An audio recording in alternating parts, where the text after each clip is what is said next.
I am Slick Nick, your personal certified Enneagram coach. And you're watching this video because you recently discovered that you are a 5. Maybe you watched my video about that. Maybe that's how you learned. You're welcome if it was because of me, I don't know.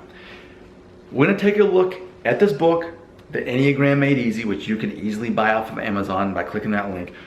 As a 5, I'm gonna help you understand what your wings are. I'm gonna help you understand what your alter egos are and what sort of estranged relationship you have with a very certain emotion. So let's go ahead and get into it here.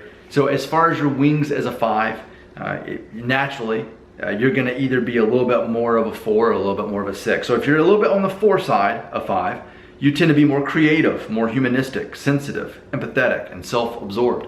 But if you're more on the 6 side, then you'd be more loyal, anxious, skeptical, and cautious, and possibly more interested in science. That's what it says here in the book. So process that. Which one of those rings true a little bit more? That's probably your wing.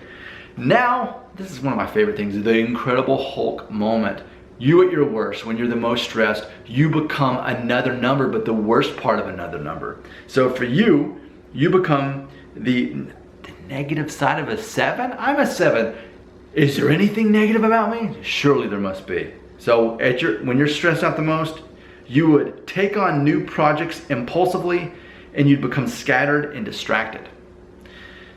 But at your best, when life is going great and you're not really feeling that much stress in your life, you're feeling good about yourself, you'd move to the positive side of 8. Now the 8 is the challenger, the aggressor. Here's the positive side of them that you sort of adopt. You would get in touch with your body, its power, its energy by moving away from pure thought and toward action.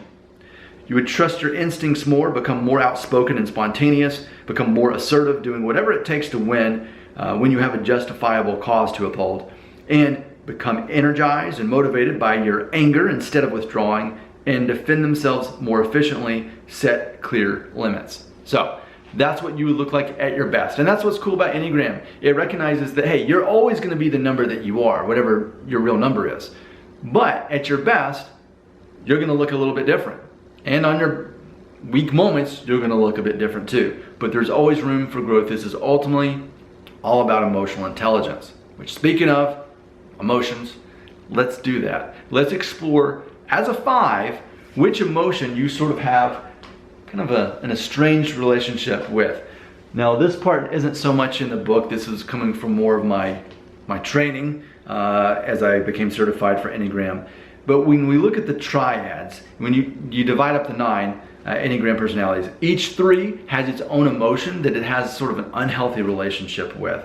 So 5s, it's the same as the one that I deal with. Fear. You internalize your fear. It's funny because as a 7, I'm always trying to run away from mine. And 6s externalize it. But 5s internalize their fear. Now keep this in mind, 5s by default tend to be the most introverted out of all 9s. So if they're not talking as much and expressing how they feel, or even through action like an 8, like physically through their body, if they're keeping this more inside, what they're actually doing is they are internalizing that fear. So, how do we improve? It's a matter of ultimately realizing, I have fear issues. I don't really know how to handle fear. I'm internalizing it. Well, as part of your growth as a 5, it's coming to terms with that and more so expressing it. But isn't that interesting how all 9 have an emotion that they don't quite know how to deal with? So they either internalize it, they externalize it, or they basically try to run away from it somehow or deny it. It's pretty interesting how that works out. So I want to hear from you. Just leave a comment right there. There's a good chance that I will make a video response to you. There's no point in me insulting your intelligence. Don't forget to subscribe and click that bell icon. You don't need that. You don't need the graphics and the music and all that. Let's keep it conversational. Let's keep it real. Your comment belongs right here.